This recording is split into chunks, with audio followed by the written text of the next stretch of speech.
Hi guys, welcome to Goforth&Carnivore. I'm Jordan Goforth and I'm here to share my journey of carnivore from the life past and the life present. This has been quite a journey for me from the beginning of changing my life over 2 years ago to today, where I'm still tackling challenges. I'm still trying to overcome some addictions and try to help cure some autoimmune issues that I still have of remnant from the way I previously ate and from when things come up. But I'm here to share with you my journey of carnivore and life before, because when I started this, it wasn't just, hey, everything's fine and dandy. This was a challenge, this was a struggle, and it took a lot of yo-yo dieting, as it's called, to get me to the point of where I started and to where I am today. Growing up, I really never had many boundaries of how to eat. My family's love language, if this was one, would be food. Every one of us can cook, from my dad, my mom, to siblings, and everyone in between. We are just good at cooking, and we are good at home Southern cooking. And growing up in North Texas, we slathered gravy on everything. Everything was deep fried, but we lived the standard American diet, the sad diet. We enjoyed food, and we knew how to cook it, and we cooked it good. And it was always a part of my life of being big. From the moment that I can remember, I can think all the way back from first, second, third grade, and just remembering how I was bigger than everyone else. And that was a little unusual because my mom, she gained weight later on in her life, but my dad had always been a relatively small man. Sorry, Dad, you're gaining a little bit of a belly, but you know that. And so we're actually about the same size right now, but I just always been a big boy. My mom's side of the family are big old guys. My Uncle Bubba, he's just a big stout dude. And my brother, he's a big old dude. My half brother Christopher, he's a big old dude. My little brother Caleb, he's a twig, but he's still a big old dude. And so I've never felt larger than. I've always just been a big boy. Even when I gained weight up into the mass that was a breaking point for me, I carried it so differently that I didn't feel the weight that I was. And it was through all these different things of unraveling psychologically that kind of helped me show myself that I was giving myself excuses to do what I did to get where I was, and to that breaking point of, hey, you're going to quit and you're going to change the way you eat. A lot of this, I would say, it's developed from what I called emotional eating habits. My mom and dad got divorced when in my tweens age, and 6 months after my parents split, my mom was diagnosed with severe kidney failure. And through that, I developed a way of finding comfort in food. It had already been a part of that earlier in life, because I can think of all these different times that we just got to have what we want. And I don't think that my parents necessarily were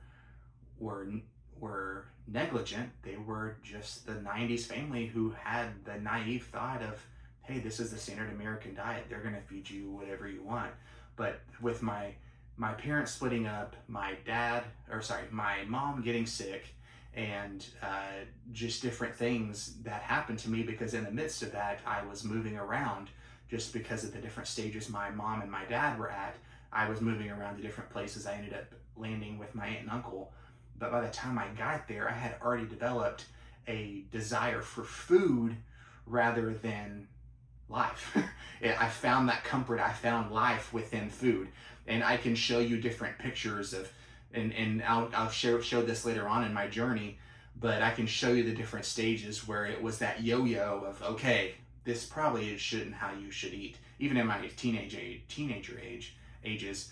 But there was so many different things that led me to just finding a codependency Sounds ridiculous saying, but dependency on food, on carbs, on sugar, and just feeding myself through that. And I developed a love for it rather than it just being a substance of life and keeping me going. And so, and that followed on into adulthood, because when I had already been so attached to food, I then moved into college where I had an endless buffet. At my college, each meal, it was just a buffet of food that you could go eat. And that didn't help at all. And so by the time I had graduated high school, I think it was about 275. After freshman year, it was about 300. And just continued to grow and grow, and just could never break that cycle. There were so many times within college that I would have friends and roommates that would encourage me, and I would drop 20, 30 pounds, 50 pounds, and then something would go wrong. My mom would end up back in the hospital. There's so many instances that I can think that I clung to food and found comfort in that. Being away from home in college, I found comfort in food because of finding things that reminded me of home. The biggest thing that I remember was El Chico. I moved from Texas to Arkansas to college, and I can think of the Mexican restaurant El Chico, that was my family restaurant.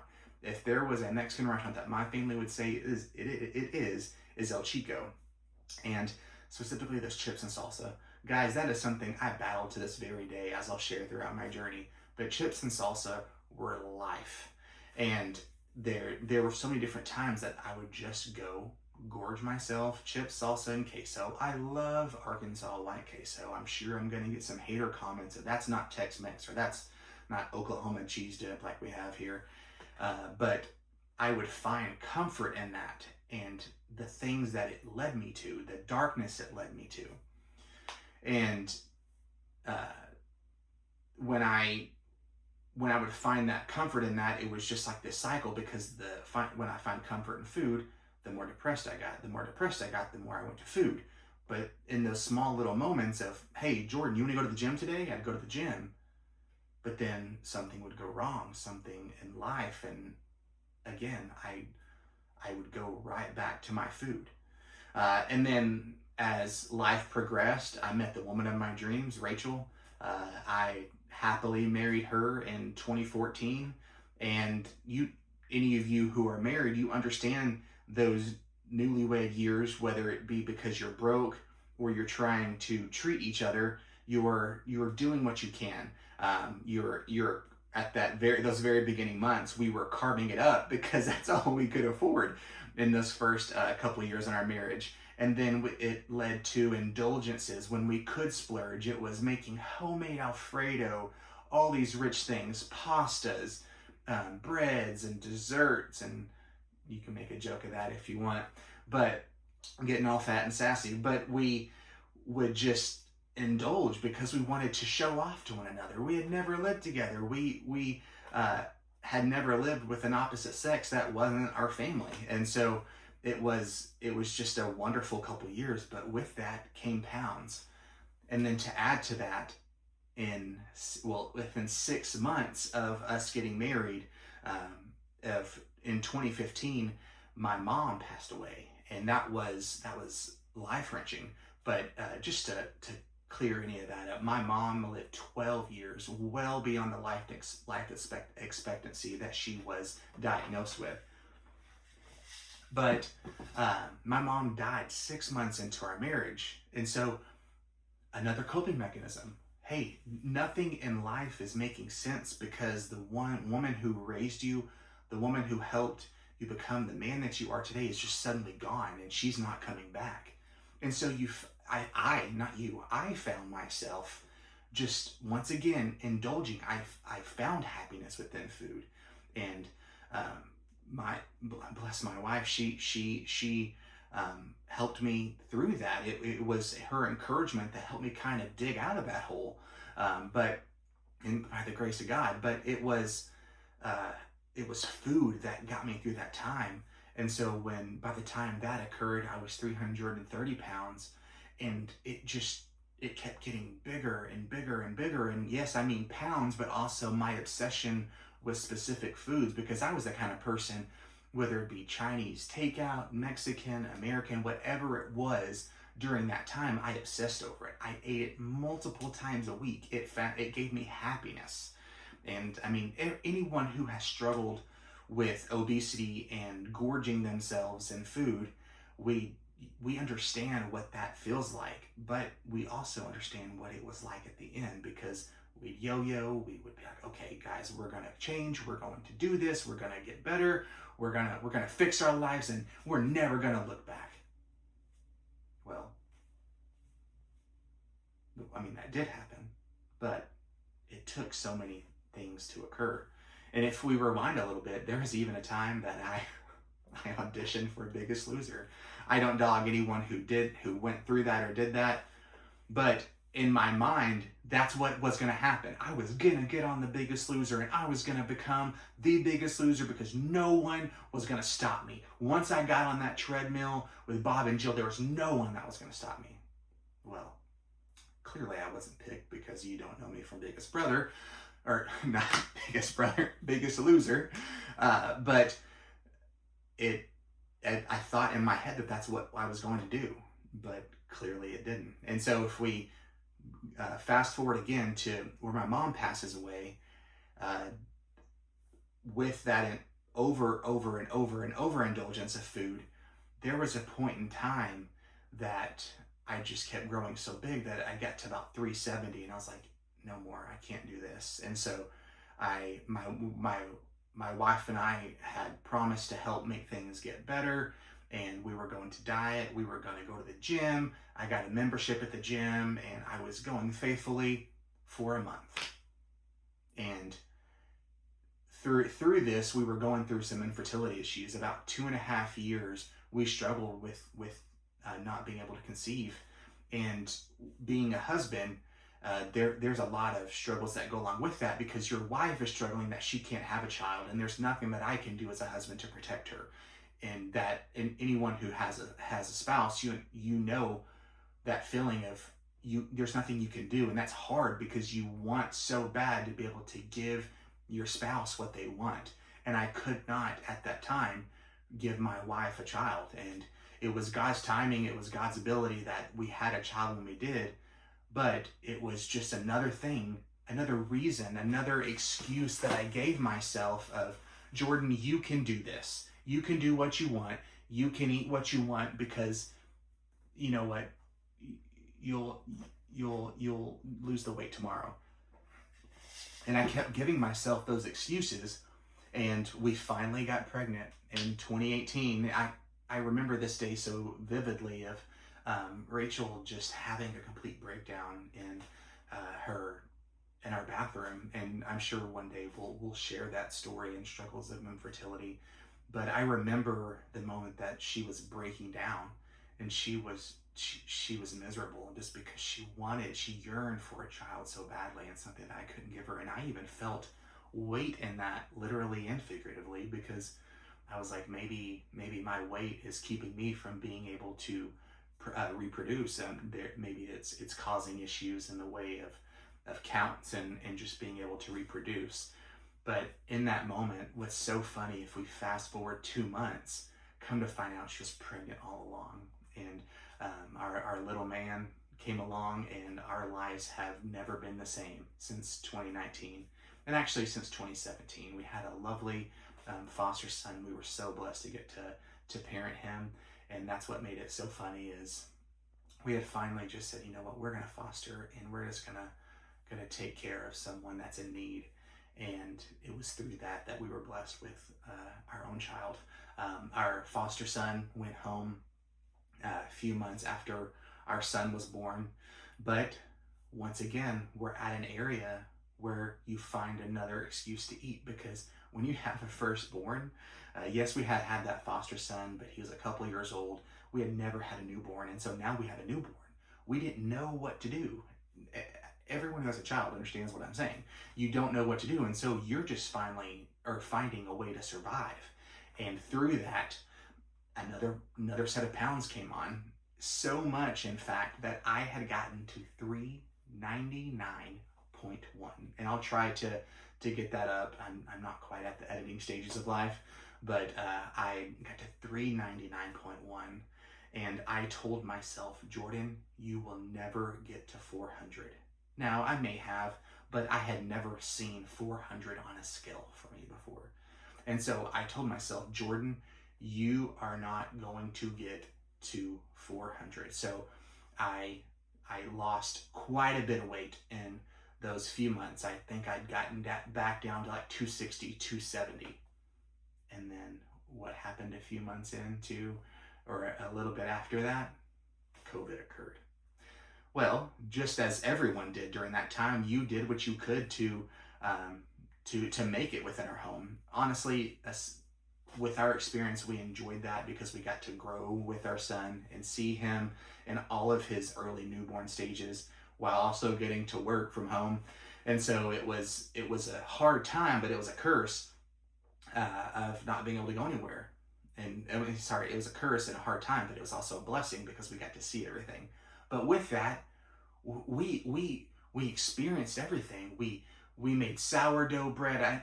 Half of you probably made sourdough bread during COVID. We made homemade sauces. We did all these different things, and once again, we found ourselves in this life of indulgence. And I creeped up there, back up into the high 300s yet again.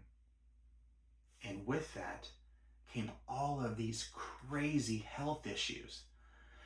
Just to get a little candid with you guys, I'm sorry, I'm going to look you in the eye when I say this, but when I can think all the way back in any of my adolescence years, and I don't remember a time that I had a clear bowel movement. It was, and when I say clear, I mean a normal bowel movement. I'll spare you any details, but it was always loose anytime. And the moment I got done eating, I would have to go to the restroom. And I just thought, oh, that's just how it is. That must just be how my body is. Oh, I'm big boned. Oh, you just continue to give yourself the excuses that what I'm doing makes sense. Because you know what? Half of America's obese, and now those numbers have skyrocketed even higher than that. But so I'm in the norm here, and it's okay that I'm having weird bowel movements because I'm still having bowel movements. I'm not getting clogged up. I'm not having these issues. But the moment I get done eating, I'd have to go to the restroom. It was the weirdest thing, and I would just give myself the excuse of that this must be how it is. Then came the high blood pressure, which I'm sure I had high blood pressure many years before that. But during this time, we were getting tested for work, and we had to pass an assessment, and I kept failing. And I'd have to go to classes. I'd have to do these health exams. Well, then it was cholesterol. And so I had high blood pressure, high cholesterol, obesity. I would try to go give blood because I have a very widely known blood type. And so, sorry, that sounds weird, a very needed blood type. And through that, I would get calls all the time. My employer would always have blood drives, and I would give, and it was, you had to have a beats per minute heart rate under 100, and I would literally have to lay down for a little bit to get to that. And it was embarrassing because I was in my 20s. Why can I not get my heart rate under 100 by walking from my desk that I worked at to the blood drive bus? Why am I sitting there with such a high pulse, heart rate? And it was just one thing after another, and in my mind, I would keep pushing it to the back. Then came the sleep apnea. I refused to believe that I had sleep apnea. I thought snoring was normal, and it got so severe that I would be sitting at work typing, and I would just fall asleep. Anytime I was around people staying at our house or us going places, I sounded like a freight train. My brother-in-law Nathan actually went and asked my wife, does he normally sound like this? Because you could hear me snoring, but then you hear death gurgle, I want to call it, that you would stop breathing. And into my son's first year of life was when I really started paying attention of, hey, you want to be here with him for as long as you can. And my wife was like, you're going to go get tested, because I would fall asleep while I was typing. Someone would come tap me on the shoulder and be like, hey, you okay? And I'd be like, yeah. And then privately, I would be in stop and go traffic. And there was a couple of times that I realized I dozed off. And that was when I was like, whoa, Jordan, you're crossing the line here. You are putting other people at risk here. And so I went and did the sleep apnea test. So you're supposed to do, I think, 8-hour testing, 4 hours on the off the machine for them to test your vitals, see how well you're breathing and all these different things, and then 4 hours on the machine to see how you would adjust on it. Well, within 1 hour, they came and woke me up because it was the severest case that they had seen. And so I could be getting this wrong, please excuse me, because it's been years now, but I think a severe case of sleep apnea was not stopping breathing 40 times a minute, and I think I was in the hundreds. I know this sounds dramatic, but I think it was 140 times per minute that I was stopping breathing. And so no wonder I had high blood pressure. My heart rate was always up. I was going to the restroom like 8 times a night, and come to find out, it was because my kidneys were flushing themselves to keep my body awake so that I wouldn't stop breathing and choke. And so it was my body's way of keeping itself alive, but also putting a stress on my heart, and I'm sure all my different other organs. And so through that sleep apnea machine, I felt like a new man. I was able to conquer the world because I was finally actually getting a few hours of sleep each night now. And so through that, I was able to realize of, hey, this is more than just big boned guy, because you give yourself the excuse of, hey, I'm just big boned and I can do this. I'm just always going to be big boned. And anxiety crept in. I would have anxiety attacks. I remember being at Chick-fil-A one night with a group of friends and family after an event on a Wednesday, and after a church event, and we were all eating there, and these kids were so sweet, but they were being kind of loud, which kids are loud.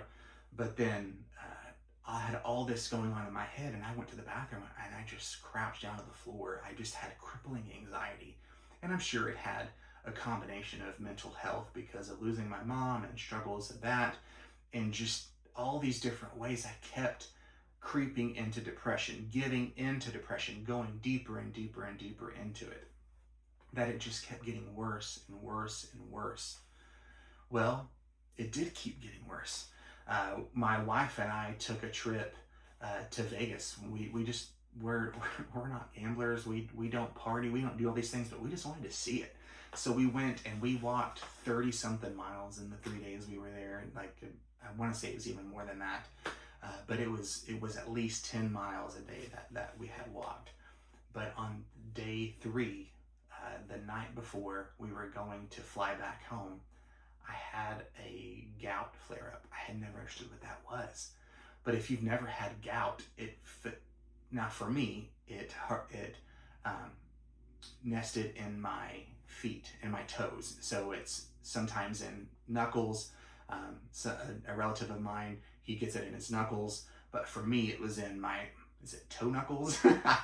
It was always right here on the big pointer toe, or on the pinky toe. And more so for me, it was on the pinky toe. And so it felt like I was walking on glass, and I had never known what that was. And so I was terrified. Well, here we come, leaving Vegas, that we're going through Vegas International Airport, and my wife is literally having to push me in a wheelchair to get across the airport, which, I mean, I guess there was a perk because we got to go on the airplane first, but that is not how a late 20s man should be going on vacation with his wife. But I had eaten such high carb, high rich uric acid food that it threw me into a gout flare up. And after that, it would happen week after week after week. I would have diverticulitis flare ups. And this happened well before this, but it had happened 2 times prior, and then it was late January of 2020, or sorry, late the fall. So about this time of 2021, yes, it was about this time of 2021, we had our second child. We had a beautiful little girl, but I had also had a major diverticulitis flare up, and it had gotten so severe that we were getting ready to go out of town. We're going back to Texas to visit family, and we started getting in the car, and I realized that I couldn't move because my stomach was killing me so bad, and I knew what a diverticulitis flare up felt like, or diverticulosis. I'm sorry, I'm not a medical expert to say this correctly, but I had a flare up in the diverticuli, the pockets, and during that time we had to stop at the ER, and they did some sonogram or scan, or again, I didn't want to say it incorrectly, but during that scan they looked in, and they saw all these pockets that food was getting stuck in and infection was setting in, and so I would have to take these high doses of antibiotics to get over that. And this last time, at the end of 2021, they said, if you don't get better, we're going to have to remove a portion of your colon where these pockets are, because you're not getting better. So we need you to take fiber, take fiber pills, eat fibrous food, do all these things to clean you out. Don't eat seeds, any of that. And so I tried that, and I would sometimes have it flared up, but they suggested me to go get a colonoscopy in January of 2022. Yes, January of 2022. And when I went in for that, I had to fast, I believe. Sorry, my brain got really fuzzy on this. There's a fly that is just flying around. And our guest host today is this fly. But anyways, I had to go get a colonoscopy in January of 2022. And what made this sad is, what was I, 32 or 33? So I was in my early 30s, and I was going to get a colonoscopy with all of these elderly people. That's no dog on elderly people. It's just something that you're not supposed to be doing until later on in your years. But I had to go get one in my early 30s, and I said, this is it. I'm done. We're not doing this anymore. So during that time, I had to fast for however many days, drink that awful, awful juice. And from that, I woke up from a colonoscopy. They told me my colon looked fine, everything looked good, but I was overweight. I had high blood pressure, and I need to get my life in order. So you know what? I used that time to detox from what I was going through, and I never looked back. So from January 20, I want to say it's 25th, I'll confirm and get back to you guys, January 25th of 2022 to today, I've never looked back.